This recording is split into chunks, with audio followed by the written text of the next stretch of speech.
Should be okay. Great, we're live. Hey. Welcome everybody to our attendees here in Senate House and to our online audience to this final session of the winter term of the PGWiP seminar, Postgraduate Work in Progress seminar. Today we are welcoming Matthew Mordue from Roehampton University. Matthew did his BA at the University of Roehampton and then moved to Durham for his MA, and he's now back in Roehampton, where he's doing a PhD under the supervision of Professor Catherine Tempest. Today, he is going to talk about Flavius Archippus and Empire in Book 10 of Pliny's Epistles. Thank you. Thank you. So yeah, sorry for not turning up to any of these events myself. I do have an excuse for this, which is my teaching happens to coincide exactly on this time. So the only reason I can turn up this week is because I'm not teaching this week, which I think that's a fair enough excuse, right? And thank you for turning up despite this boycott as well. I do actually think the boycott is completely justified. And I talked to my friends before about how vile the outsourced contracts are. But, you know, thanks for turning up. So let's start with Book 10 of Pliny. So I'm just going to discuss who Pliny is first, because I know not everybody is totally familiar with Pliny as perhaps I am, because he's he's not the most popular writer in the world, let's just put it that way. So Pliny is famous. Well, he was most famous at his time for his oratory, and he was a famous Roman politician. He was a new man, so he wasn't of the senatorial class, but he reached the highest senatorial position. He became consul under Trajan. He had a very decorated career under Domitian. But the reason we study him now is actually because of his epistles, his letters. So he published a collection of letters which he wrote with his friends, to his friends, and we only have his letters to his friends. We don't have their responses. But these letters were carefully edited by Pliny himself before he published them. So they're not the same as, I know there is debate on Cicero's letters about how far they are edited, but with Pliny's letters, they are very clearly edited to make an artistic statement about who he is. It's self-fashioning through letters, essentially. At least books 1 to 9, which is going to be the crux of what we're getting to here. So this brings into question Book 10. So Book 10 is the outlier of the epistles. So books 1 to 9, we know that they're edited by Pliny because he says so himself at the preface of the first letter. We kind of just have Book 10. It's attached to one of the manuscripts. We have 3 manuscripts, 1 to 8, 1 to 9, and then 1 to 10. We don't have a lot of historical information about Pliny's composition of Book 10. Book 10 is Pliny's letters to the Emperor Trajan when he was governor of Bithynia. So it's entirely about imperial correspondence. And also we have Trajan's responses. So stylistically, they are very different to the private correspondence. Now, historically, these letters have been assumed to have been found by someone. For some reason, people like to say Suetonius. I think that's because we know who Suetonius is, and it's quite romantic to say Suetonius discovered Book 10, but we don't really know who discovered it. And then this person published these letters without really editing them. So they took them from an archive because they were historically interesting, and then published them without much thought of literary objectives. And this is how we have Book 10. So Sherwin White famously said that in his commentary. Ronald Syme, who detested Pliny more than I love Pliny, which is quite impressive, he thought that as well. And also Williams, who wrote this commentary, which is a really good commentary. And this is fairly recent commentary. He also believed that Book 10 was this kind of archive approach, which is how it's most commonly being approached. However, this has been challenged, unsurprisingly, in recent years. The first kind of vanguard against this was Greg Wolf, Philip Stapter, and Carlos Norena in the incredibly 3 articles written almost in the same year, independently, unaware that they were doing this together. wrote 3 papers arguing that actually Book 10 has been more edited than has often been assumed. So the main themes these writers pick out is that there's this allegedly friendly relationship that's constructed between Pliny and Trajan. That it's not a normal correspondence between a governor and emperor.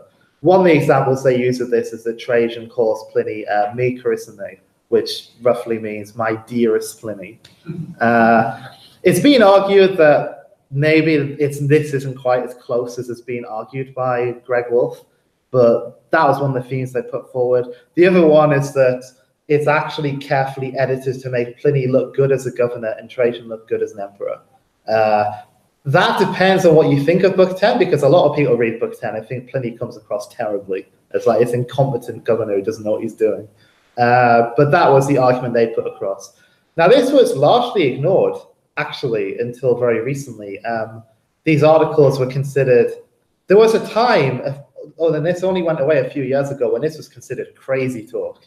Like, people are talking that Book 10 is this edited collection. What's going on? Like, we obviously know it's an archive. Kathleen Coleman published an article refuting these 3, essentially saying, no, the language is actually very bureaucratic. It's not being stylistically edited in the same way books 1 to 9 are. And this is not really looking at the right way. The most controversial claim they made was that Pliny edited Book 10 himself, and that we don't know if he died when he left Bithynia. The only reason we assume he died when he was governor of Bithynia is because we have inscriptions of his career, and his inscription ends shortly after his appointment as governor. So we assume, I think it's safe to assume from that Pliny probably died as governor. But, you know, you could go into all kind of crazy conspiracy theories if Pliny came back and wrote great histories, but I think it's probably safe to assume he died in government. However, this year, Miles Lavin and Harries both published chapters in this new edited collection by Alice Koenig and Chris Whitten, really advancing this debate. So they're the first people to really tackle this now. So Miles Lavin, while he argues that Pliny wasn't the editor, he argues against a lot of what Greg Wolfe says. He does accept that Book 10 seems to be edited, and he claims that Book 10 is edited along the same lines that other imperial letter collections have been edited, which we only have in fragmentary forms. We don't have complete imperial letter collections, but we can make a claim about what they might have said. Jill Harries has said that Book 10 is influenced by jurist letter collections, so legal letters. So the way that legal letters use a question and answer format, Pliny took that for his own statement about Book 10.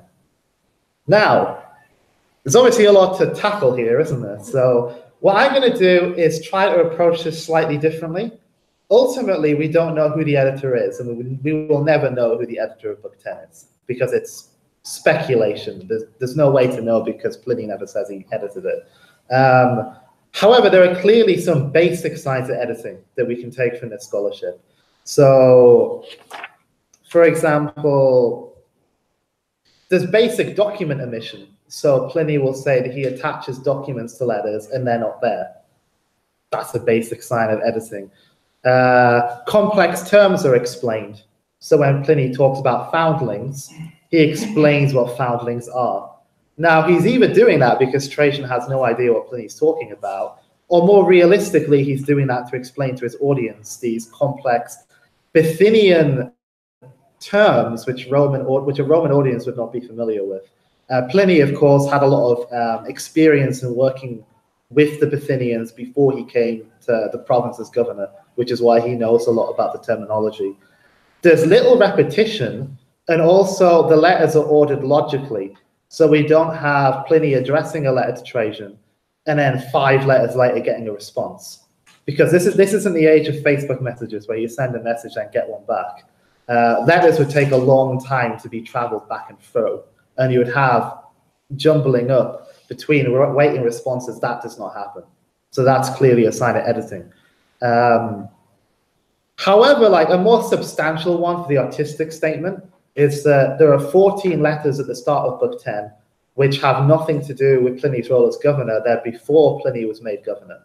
And it's Pliny and Trajan's very first contact. That's what Book 10 suggests. And this is before Pliny becomes governor. The idea here is that it introduces their relationship. Actually, Williams and some other editions of Book 10 omit these letters from Book 10 because they think that it's not interesting because that's not when Pliny was governor. It's been argued, and I agree, that these 14 letters are made as an introduction, so you know who Pliny and Trajan are before you get into the meat of Book 10. Let's talk about like some ways Book 10 is different from books 1 to 9, which I think is important. I'm aware there's a lot of introductory stuff here, but you need to be aware of this before we tackle the topic. So the letters are roughly in chronological order, but they're not chronological at the micro letter level. So while it's generally chronological, it's not like the next letter immediately takes place after the last one, which actually is quite similar to books 1 to 9. The books are chronological, but the letters within the books are not. There are some elements of literary narratives. So letters seem to be grouped by themes. So architecture letters are put together. How to run the province is put together. Local customs. So in terms of the Bithynians want their gymnasium fixed because Trajan claims that's what all Greeks want. Those letters are tied together. And it doesn't seem to be chronologically. It seems to be done for this narrative purpose, which I actually argue is similar to Cicero's letters more than it is Pliny's. Cicero's letters, you have this, because Cicero's letters are mostly chronologically rearranged. If you look at the original letter order, they seem to be ordered by theme. In a way, Pliny's are not. Pliny does not thematically arrange letters together. He spaces them out. So that seems to be a bit different. The literary style is very different. I briefly touched on this. Book 10 is bureaucratic in style. It's not literary in style. The vocabulary and the use of syntax is very different. It's less influenced by Catullus and Cicero. It's, as Miles Lavin says, it's much more imperial. And the artistic message, and this is the big one, and this is where I'm kind of jumping in here, I think is very different at 1 to 9. And this is very subjective. But 1 to 9 is about Pliny self-fashioning as, I am the virtuous Roman politician. Rome is morally degraded, it's gone downhill, and I'm going to be the one to rescue us from this situation. That's basically that's why a lot of people don't like Pliny. That's books 1 to 9. Book 10, Pliny is very different. He's much more passive. The virtuous person is Trajan, and it's Pliny learning from Trajan how to be a good governor. That's essentially what my stake in is of this. But I'm going to argue about the Archippus episode. So let's look at this first. I believe this is because we can't look at all of Book 10, that would take hours. So I'm going to look at one literary narrative and show how it's been constructed to get this message across. So a number of letters in Book 10 are dedicated to the Prussian philosopher Flavius Archippus, who is quite an obscure figure. He's not extremely well known. I call this the Archippus episode. Now, this actually has explicit ties to books 1 to 9. So all the letters addressed to Regulus are grouped as a cycle. All the letters to the imperial secretary Pallas under Claudius operate as a cycle. So this actually has clear links to books 1 to 9. All these letters are addressed around one immoral man who's ruining society, essentially. These letters have been studied before, mostly for their historical value, as Book 10 generally, but notably because Archippus was rivals with Dio Chrysostom. Now, this is not John Chrysostom. This is not the famous Christian thinker. He's a Greek writer who was famous, and some of his work has survived, actually. But instead of doing a historical analysis, I want to analyze this on literary terms. And the argument I'm going to make here is that Pliny closely links the actions of Archippus with the past reign of Domitian to show he's representing the Domitian of the past, and through his virtuous governing, which is directly influenced and guided by Trajan, they're erasing the Domitian kind of pollution of the past. That's why I'm arguing this narrative says And that's what I think Book 10 as a whole is trying to say. That's not so surprising. What I think is most interesting is that Pliny is he's not perfect here. He makes a lot of mistakes, and Book 10 calls that out. And I think that is probably the most interesting thing, because I think that's where we can get an idea of who the editor might have been. So that's the argument going forward. So let's, now we can actually start looking at the letters. So let's start with the first letter of the Archippus episode. So in this letter, the very first Archippus letter, we learn that the people of Prusa are angry at Archippus because they claim he was sentenced to prison for forgery, but he managed to escape prison because he had letters of recommendation from Domitian. So the idea here is he was sentenced to prison, and then he went to the people of Prusa and said, I've got letters of recommendation from Domitian. Domitian's on my side. So they got a bit scared and backed off. So here's handout number 1. So the sentence of the proconsul Velius Pallas was read out, in which it was shown Archippus was damned to the mines for the crime of forgery. Archippus brought forward nothing which showed he was released. Pliny is clearly aware that this is not an excuse letter. However, he argued for his release with a petition he had given to Domitian, letters written by Domitian attesting to his honor, and a decree from Prusa. He added to these letters written by you, and added an edict and letter from your father, which he had confirmed was given to him due to Domitian's kindness. These translations are all by me, so if they're a bit dodgy, that's why, in case you're wondering. Now, the important thing to note here is Pliny's claim that Archippus brought nothing forward which showed he was released. So he's highlighting here that Archippus is abusing letters of recommendation, even if they aren't relevant to the crime of forgery. However, Pliny actually goes further, and unusual in the collection, he attaches the proposed documents themselves. However, he doesn't attach all of them, and as we'll see, this is important. So we find the letters of recommendation from Domitian. These are the first documents he attaches. So in handout number 2, and this is Pliny attaching the letter of recommendation from Domitian. These are Domitian's words. Domitian says that Archippus the philosopher is a good man, and his character agrees with his profession. I want you to have my recommendation, my dear Maximus, and show your full kindness to him in the very modest demands he requests from you. Now, this is important because, as Pliny says, this has absolutely nothing to do with Archippus' charge of forgery. All this is Domitian saying, I think Archippus is great. The implication here is that the Prusian people are too scared to re-imprison him or keep him in prison because they think Domitian might do something. Now, it's been argued whether Domitian was actually as bad as Pliny, Tacitus, and Suetonius make out. Probably not. But the idea here is this is appeasing a senatorial audience. Pliny's audience were almost certainly just his friends, in my opinion, who all hated Domitian. So this is the idea it's getting to here. Next, we find Nerva's letter of recommendation. Now, we've got a bit of a problem here, haven't we? Because Pliny's trying to show that Archippus is abusing Domitian's documents. And now Nerva, who is this, according to Pliny, wonderful emperor who helps get rid of this Domitian corruption, has ended up also giving Archippus letters of recommendation. So how does he get past this?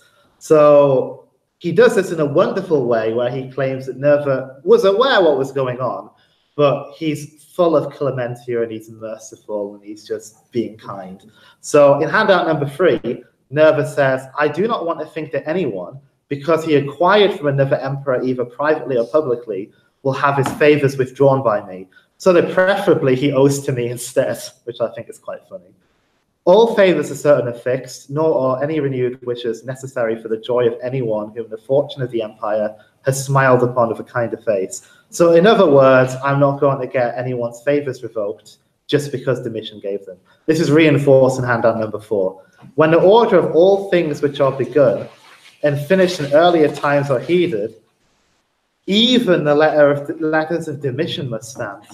Like even those. Now I'm claiming, because these are the only documents that we see, this has been very clearly edited to make it so that we have Domitian as this incompetent person who doesn't know what he's doing, contrasted against Nerva, who's aware what's probably going on. He's aware that Domitian is doing something to try to get Archippus out of prison. But I'm an emperor full of clementia, I'm merciful, and this is not appropriate for our times. The theme of I'm doing a virtuous act because the past kind of crimes is not befitting our times is consistent throughout Book 10. It's a major theme. Pliny's letter on the Christians, for example, which is in Book 10, Trajan says, don't seek Christians out because it's not befitting our time. So it's a theme which constantly runs throughout Book 10. So these are the only letters attached from Nerva, but we know that he might have said other things which conflicted from this, but it's probably been framed in a way to make it give this impression. But this is most confirmed by the omission of obvious documents. So if we look back at handout number 1, sorry, I have to make you go back to the past page. So we don't see the petition which Archippus wrote to Domitian. We don't see the decree from Prusa, and we don't see the edict, and most tellingly, we don't see the letter from Trajan. Those don't get, I think probably because it's a bit embarrassing. Now, maybe it's just the case that he just happened to attach these documents and nothing more. I think that's highly unlikely. As governor of Bithynia, Pliny would have had access to all these documents, and he most obviously states that he does have access to them. The reason it's been edited in this way, I think, is to make this statement. I think this is reinforced when we get to the next letter, which is Trajan's response. Well, it's not immediately in the next letter. There's a little bit of a middle discussion on Archippus, which I'm not looking at. But I think that we're supposed to recognize that Archippus is doing something wrong. I think that's supposed to be quite obvious. And Pliny explicitly says that he's attached letters from both sides. So on handout number 5, Pliny says, I have attached the letters that are recited by both sides. So he has a whole bunch of other documents we don't even know about, that we don't see. And as for the reason I've said, this is why I think he does this.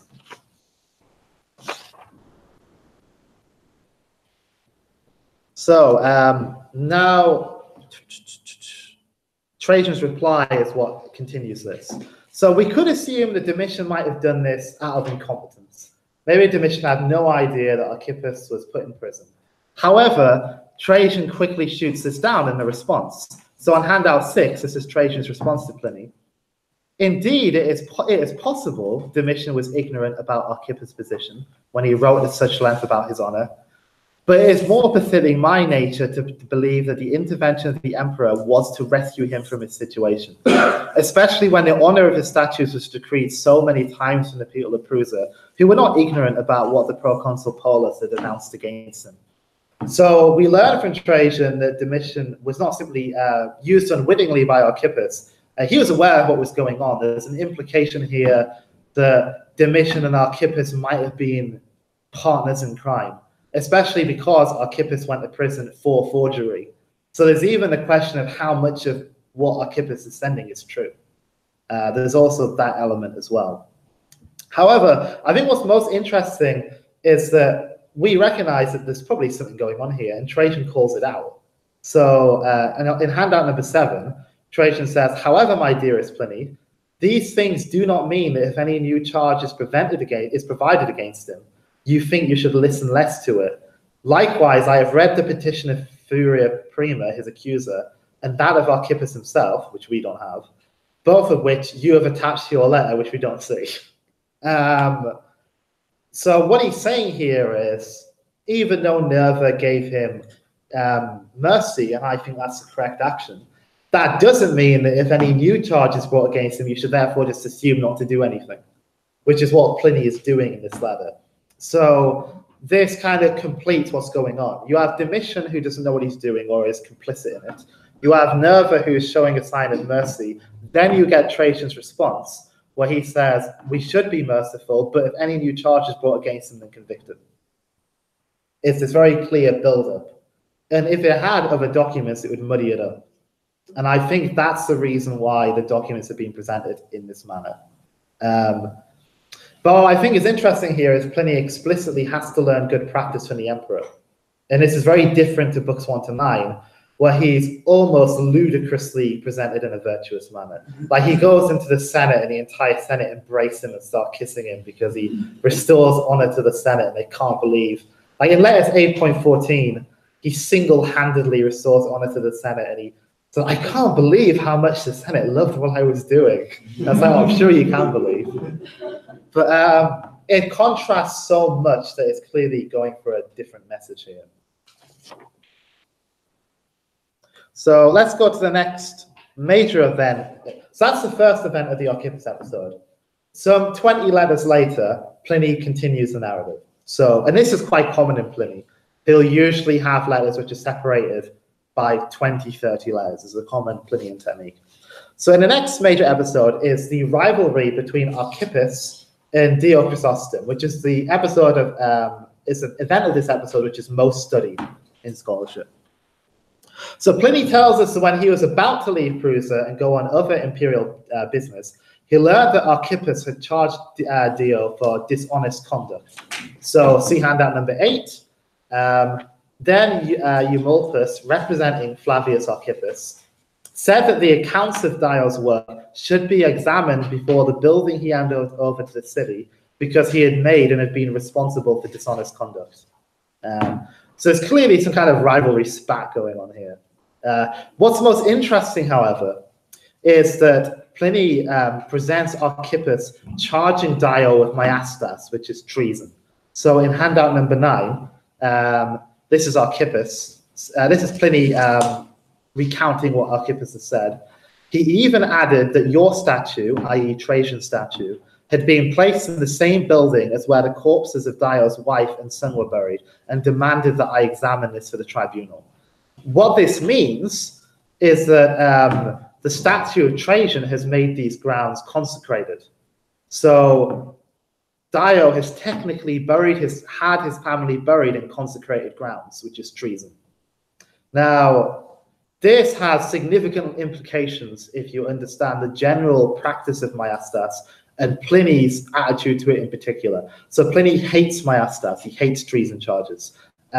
He consistently criticizes the practice in his Panegyricus, which is his ridiculous speech of thanks about how brilliant Trajan is, essentially. It's universally hated in scholarship, but it's I think it's not that bad.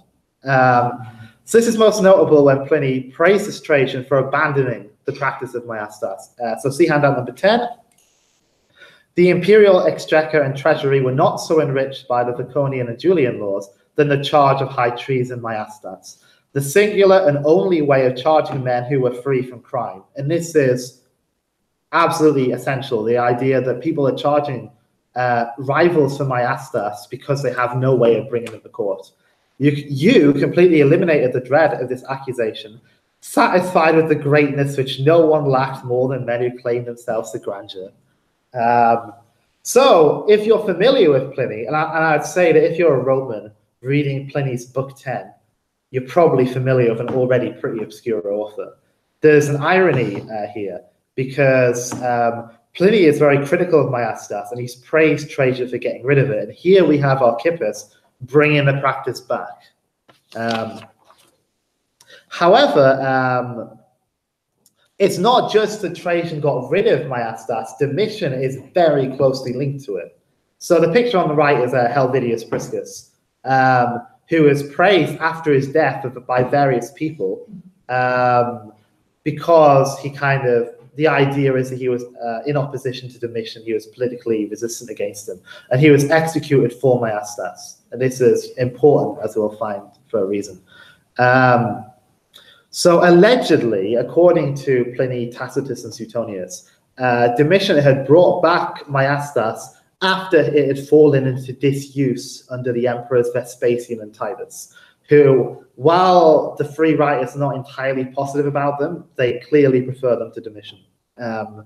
Well, Suetonius loves Titus, but that's another thing. We can see writers such as Suetonius and Tacitus closely associate Domitian with maiastas. So it was particularly ingrained in the cultural memory of the senatorial class, who would have been reading Pliny's letters, if anyone would have been doing it. So see handout number 11, where Suetonius says, he, i.e. Domitian, killed many senators, Several of them were ex-consuls, including, yeah, you get the idea. At the time, he was proconsul of Asia. Salvidinius, I don't know how to pronounce these names, Orphetus and Acilius Glabrio, when he was in exile, all for the charge of revolution, i.e. they were executed for treason.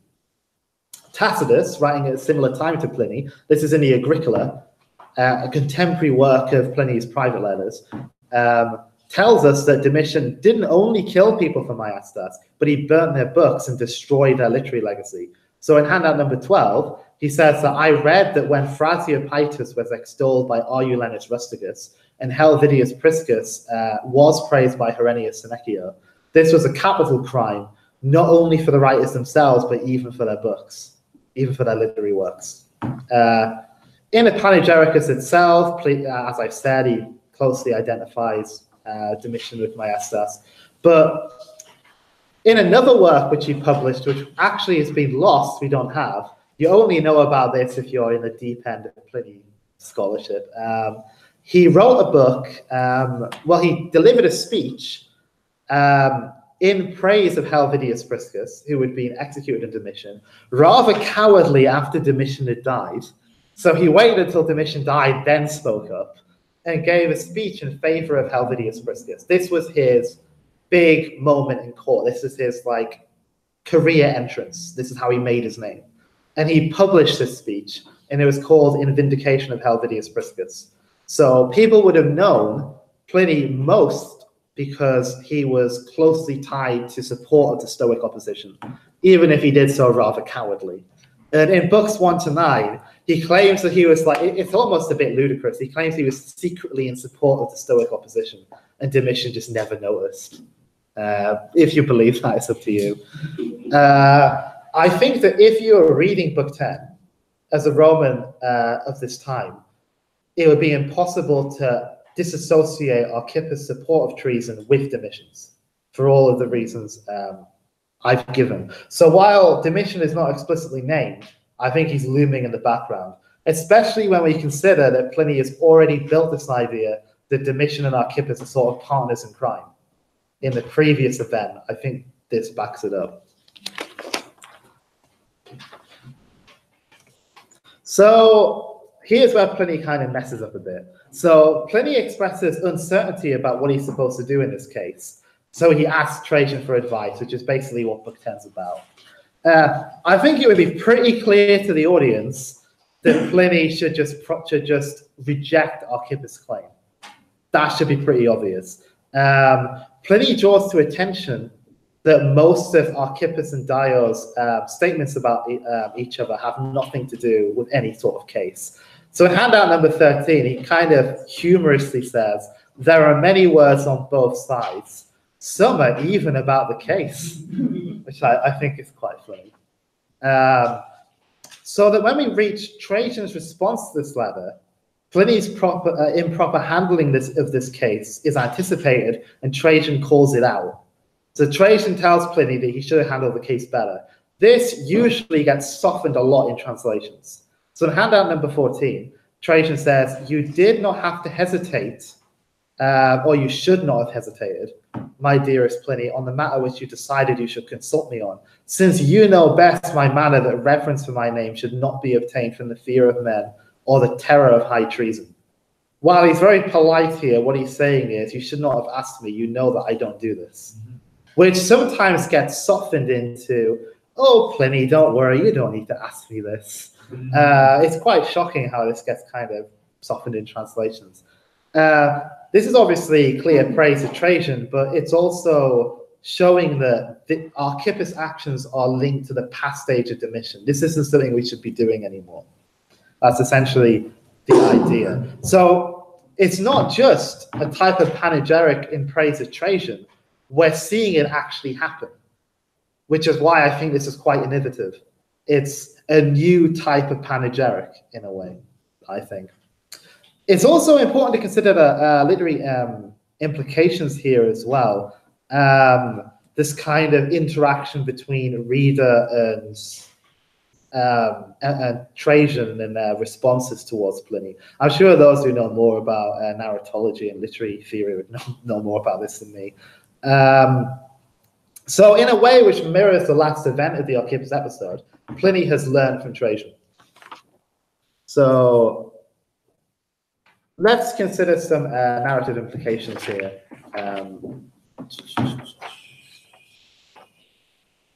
Try if I'm on the right page. Yes, I am. So the Archippus episode, I believe, clearly shows that Book 10 has been edited. It's quite a significant extent, and I think it's been edited primarily for literary purposes. Both episodes are being constructed in this way to show Domitian as the bad past reign, Trajan as the good past present. That's kind of predictable. What I think is important, of course, this may just have been how Pliny and Trajan historically conversed, but I think that's pretty unlikely. Like, you would think that they would have more banal stuff to talk about as well. That doesn't get, that's another sign of editing. But anyway, I'm kind of getting off the topic. I think what's interesting is how this is related to Pliny's role as governor. So books 1 to 9 are very closely related to the idea of Pliny self-fashioning. So Pliny's making statements about himself. He's the virtuous new senator. Book 10 shows instead that Pliny's not criminal.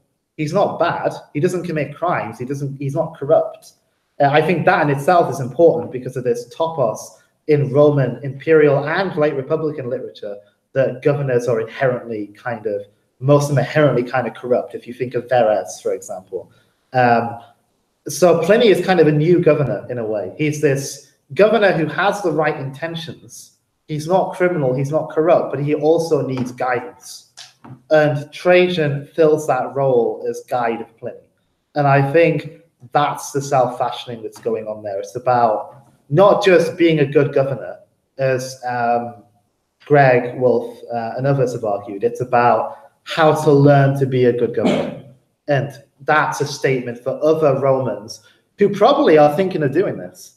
Like most Roman senatorial people who are reading this, they want to progress up the cursus honorum. They want to become political significant people.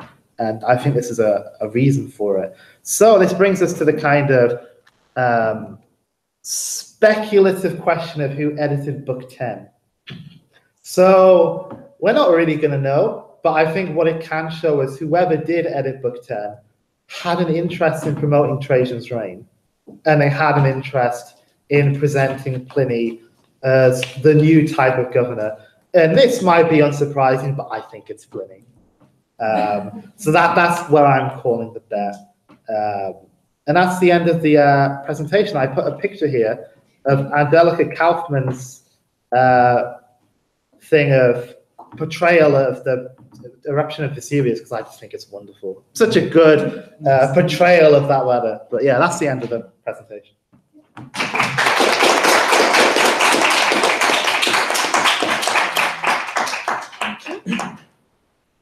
Thank you very much, Matt, for your presentation. No, you're perfect. Oh, you're good. Perfect. Great. So we're going to say goodbye to our online audience. Thanks for watching, and we'll see you next term. We'll be back on the 11th of January with the spring term. So thank you and goodbye.